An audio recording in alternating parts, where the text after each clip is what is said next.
me revoici dans un book haul toute seule parce que c'est mon premier book haul spécial liseuse.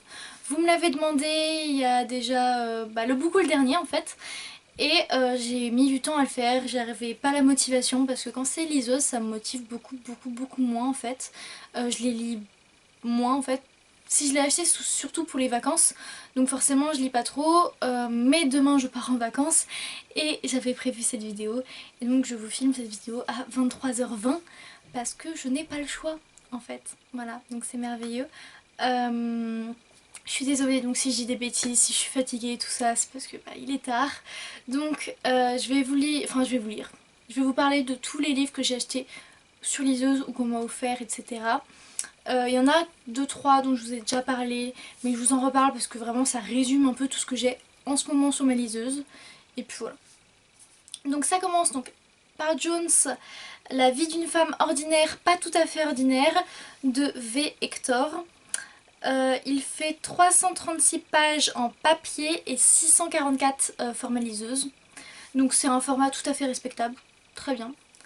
Je remercie Mama Books pour son concours où j'ai gagné du coup cet e-books et à son auteur évidemment pour avoir été aussi chaleureuse avec moi, pour avoir accepté de l'offrir à la gagnante du concours. Donc je suis très contente d'avoir gagné ce livre que je vais lire bientôt. Donc c'est l'histoire d'une femme de 22 ans qui a un passé mystérieux, donc on en parle comme d'une romance atypique que j'ai hâte de découvrir. Donc je sais que apparemment c'est atypique, c'est pas une romance normale, qu'elle a un passé, peut-être des dons. Donc j'ai très hâte de découvrir tout ça, je sais pas beaucoup de choses de plus. Mais voilà. Ensuite, donc en fait, il y a pas mal de livres là-dessus. Je les ai eus grâce à Clémentine pendant le confinement, le deuxième. Parce que il y avait des auteurs qui se mettaient d'accord, etc. Ils offraient des e-books de leurs livres.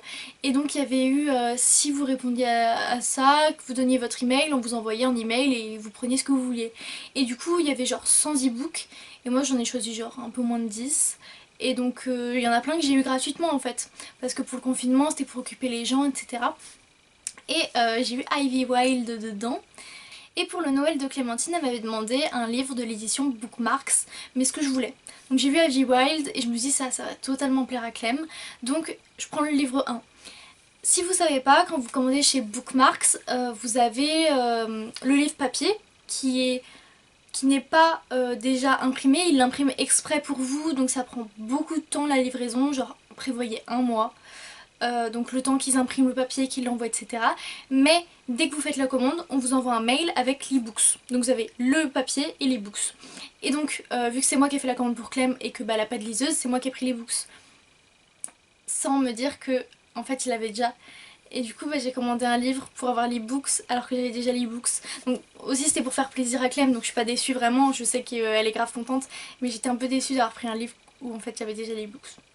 Donc Ivy Wild, c'est de Hélène Harper aux éditions Bookmarks. Quand fainéantise rime avec magie, le tome 1 qui fait 255 pages sur liseuse, ce qui est très court. Il doit faire genre 200 pages papier. C'est très court. Tous les bookmarks, j'ai l'impression qu'ils sont très courts. Après c'est peut-être qu'une impression.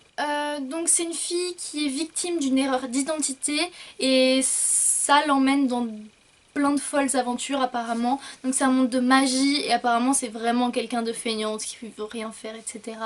Mais voilà, elle a des pouvoirs et du coup voilà. Il y a une erreur d'identité, je sais que ça l'emmène dans... genre ça fait un peu effet boule de neige apparemment. Ensuite, Un paquet d'os et d'or de Hayley Turner aux éditions Bookmarks encore. Donc celui-là je l'ai eu avec tous les livres pendant le confinement. Il fait 324 pages liseuses, donc pareil c'est pas énorme quand même. Donc les dieux demandent au personnage principal d'honorer sa dette du sang. Parce qu'il y a eu des sacrifices en ce moment faits par des démons qui auraient tué des gens, etc. Et du coup il doit honorer sa dette.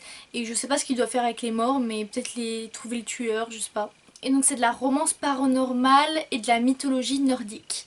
Donc je sais pas beaucoup plus, ça a l'air pas mal, donc voilà, je l'ai. Et il fait pas énormément de pages, donc vous voyez c'est rapide en fait, donc c'est pas mal. Sinon j'ai eu Ensemble à Paris l'intégrale, dont je vous ai déjà parlé, de Laure Arbogast, qui a gentiment accepté de m'offrir l'intégrale. Voilà, donc on a parlé, elle a accepté de m'offrir l'intégrale de 3 tomes. Et donc les 3 tomes font 573 pages en tout, en liseuse. Donc oui, bon, c'est 3 tomes, donc au final c'est un peu court chacun, mais sachant que ça fait 573 au total, c'est tout à fait respectable. C'est très bien 573. Donc ce sont des romances qui se déroulent à Paris, dans Paris. Chacune ont des synopsis différents. Je sais plus si je vous avais fait un update où je vous parlais d'Ensemble à Paris. Dites-le moi, si c'est pas le cas, je vous le fais en update parce que vu que c'est liseuse, ils sont pas dans la pile de livres que dont je dois parler et je les oublie facilement. Et donc dites-le moi dans ce cas-là et je vous ferai un update dessus la prochaine fois. Ensuite, un livre spécial Noël et spécial neige. Cher Père Noël, j'arrive. Donc ça, c'est que j'ai eu pendant le confinement. De Laura Muller, donc il fait 199 pages liseuses, ce qui est très très peu. Chez Évidence Éditions. Donc c'est une fille qui décide d'aller en Laponie à Noël parce qu'elle est toute seule. Donc ce serait un grand voyage qu'elle décide d'entreprendre, etc. Et je suppose qu'elle va vivre plein d'aventures dans son voyage de la Laponie. Et vu que c'est une romance, je me doute bien qu'il va y avoir un homme là-bas. Mais ça a l'air vachement bien. C'est court. En fait c'est court, donc je me dis toujours ouais, au pire voilà, ça se lit en 3 heures et puis voilà quoi. Parce que quand même, des pages liseuses, bah, c'est hyper zoomé quoi, c'est hyper gros. Donc c'est sûr que c'est différent de 300 pages en vrai quoi. Ensuite nous avons Confronte-moi de Léna Forestier qui fait 106 pages. 106, là c'est 1 heure. Donc c'est chez Harlequin je crois. Et l'ebook il était à 99 centimes, c'est pour ça que j'ai acheté. En fait j'ai acheté 3 ou 4 ebooks comme ça qui font 100 pages environ et qui coûtaient 99 centimes, donc 1 euro. Et en fait je pensais que c'était des vrais romans quoi, de 400 pages, mais en fait ce sont des nouvelles. Donc là c'est l'histoire d'une fille qui se réveille d'un coma je crois après un accident. Et donc elle reprend la salle de boxe de son père il me semble, parce qu'en fait elle veut se replonger dans la boxe, dans les rings, parce que c'est un peu la chose dans laquelle elle sent bien, dans laquelle elle sait ce qu'elle fait, dans laquelle elle est forte.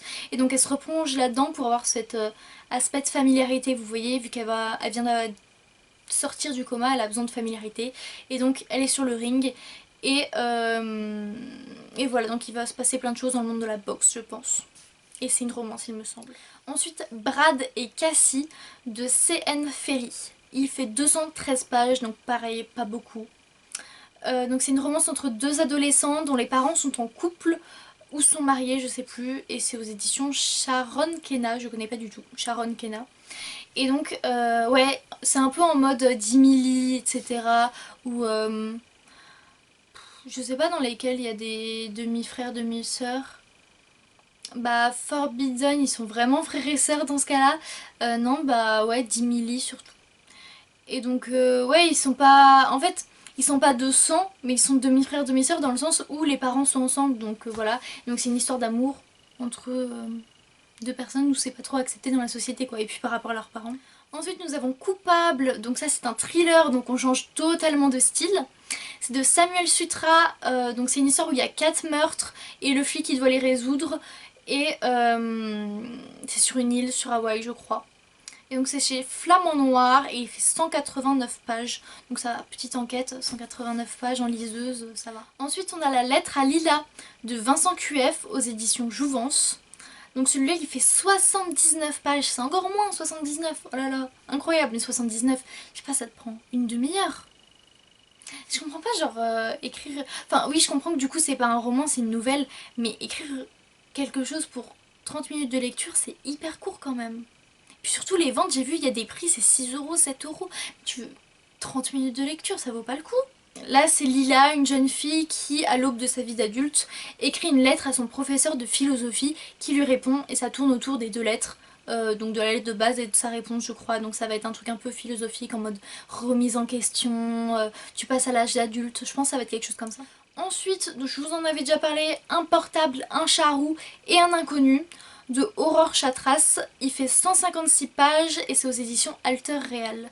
Alter Real peut-être, je sais pas. En tout cas je trouve ça, le titre il est hyper cool, Un portable, un charroux et je sais plus. Un portable, un charroux et un inconnu. Ça a l'air archi bien. Donc c'est l'histoire d'une fille qui casse son téléphone juste avant ou après, je sais pas trop, une réunion genre hyper importante. Une soirée mémorable on nous dit. Et elle trouve un téléphone d'occasion et qui lui réserve des surprises apparemment. Et donc il y a un charroux qui fait plein de bêtises et une sœur insupportable je crois. Et voilà, donc c'est un peu toute sa vie je crois. Ensuite, un secret sinon rien. Donc lui normalement je voulais présenter un update. Donc c'est de Millie Black, il fait 78 pages, donc voilà je l'ai lu à peu près en 30 minutes. Donc c'est une classe qui se retrouve à la neige avec deux meilleures amies qu'on suit un peu, on suit surtout la fille. Et on voit qu'ils sont très très proches, ils flirtent ensemble mais le mec il dit qu'il a une femme. Et donc toutes les meufs elles sont un peu sur lui parce que oh il est trop beau. La meuf elle était grave mise de côté, paria un peu dans ses années lycée. Et parce que oui je l'ai dit ou pas, c'est une classe qui se retrouve à la neige 10 ans après leur lycée en fait. Et donc voilà, là ils se retrouvent tous à la neige. Et donc avant c'était un peu la paria et donc lui c'est un peu le mec sur qui tout le monde est. Et vu qu'il dit qu'il a une femme, les autres meufs de la réunion on va dire, elles disent à sa meilleure amie mais qu'est-ce que tu fais à flirter avec lui, ça se fait pas, il a une femme, elle est enceinte, qu'est-ce que tu fous et tout. Et bon je vous spoil la fin parce que voilà il fait 76 pages et je l'avais vu je sais pas dès la troisième page. Bah c'est elle sa femme, c'est juste qu'ils le disent pas. Les deux meilleures amies en fait ils sont mariés.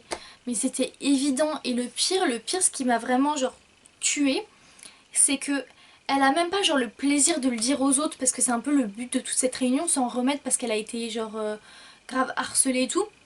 Bah non c'est juste on le devine à la fin de la nouvelle mais genre elle l'a même pas dit, elle l'a même pas balancé aux autres, genre ça m'a énervée, j'aurais voulu que j'aurais dit mais en fait c'est moi sa femme, là bam. Bah non, donc je suis archi déçue. Ensuite Embrasse-moi sous la neige d'Angela Morelli qui fait 72 pages et 42 pages en format papier, 42 pages, vous imaginez juste 42 pages. Donc c'est une femme qui est coincée dans un fossé enneigé et c'est un policier qui vient la secourir. Et donc il y a une romance parce que c'était son amour de jeunesse en fait. Et donc voilà, je sais que ça tourne autour de ça. De toute façon 42 pages, il peut pas y avoir beaucoup plus. Avant-dernier livre, c'est Et s'il suffisait d'une fois d'Alfreda Henry. Donc c'est une nouvelle de 77 pages chez Harlequin il me semble. Donc c'est une femme qui est habituée aux dates Tinder, qui avait encore un date sauf qu'il est toujours pas arrivé, donc elle décide d'aller flirter avec le barman. Et donc ils se tournent un peu autour, ils se parlent et je crois qu'ils rentrent ensemble. Et vu que le titre c'est Et s'il suffisait d'une fois, je pense que ça parle de leur rencontre et que du coup ils vont finir ensemble, etc. Et puis de toute façon, comme je l'ai dit, 77 pages, voilà, il n'y a pas beaucoup de temps pour qu'il se passe beaucoup de choses en fait. Tout court. Et dernier livre, donc c'est un extrait de Campus Driver numéro 3 de C.S. Quill aux éditions Hugo Roman. Donc là c'est juste un extrait donc ça sert à rien de vous donner le nombre de pages, il fait un nombre de pages tout à fait respectable. Mais j'avais eu un extrait parce qu'il était gratuit, en fait je pensais que c'était le livre en entier, mais en fait non, donc voilà. Je suis pas certaine du résumé, vous me dites si j'ai bien compris, de toute façon toutes celles qui aiment les romances et les Hugo Romans comme moi, vous connaissez toutes Campus Driver, tout le monde là. Évidemment moi c'est genre le livre que je veux le plus en ce moment, il me faut absolument Campus Driver, mais je le croise jamais. Ce qui m'énerve parce que je veux l'acheter avec mes chèques Clear. Et d'ailleurs j'ai jamais réfléchi mais ça se trouve mes chèques Clear je peux les utiliser sur internet, mais j'ai jamais essayé. Donc voilà, donc j'attends de le voir à la Fnac mais il y est jamais, donc là je pars au ski et après je pense que je vais le commander. Et donc Campus Driver, il me semble d'avoir compris que c'était un groupe de potes qui décident de faire genre des taxis un peu dans le campus. Et genre du coup ils vont être payés, genre ça va être leur job quoi. Genre ils vont faire taxi et tout, et genre il y a des romances et je crois que c'est 3 personnages différents, il y a 3 tomes. Et voilà, genre ça a l'air trop bien. Tout le monde en parle, tout le monde dit que c'est une romance incroyable. Donc j'ai trop hâte de la lire. Voilà, on finit sur une touche heureuse. Ce book haul parce que c'est vrai que la plupart des choses je savais pas si ça avait un réel intérêt de vous les présenter parce qu'ils font 70 pages, je suis pas sûre que ça vous intéresse, mais c'est vrai que ce sont des résumés assez intéressants et il fallait quand même que je vous les présente parce que je vais les lire, mais dans un book haul normal en fait ça me vient pas à l'esprit. Pareil en update parfois ça me vient pas à l'esprit, donc je me suis dit pourquoi pas faire un book haul exprès pour ça, et comme vous avez été beaucoup à me le demander, le voilà. Donc c'est plutôt court mais il est là. Donc je vous souhaite de joyeuses lectures, mettez un petit pouce en l'air et un commentaire et à bientôt. Ciao!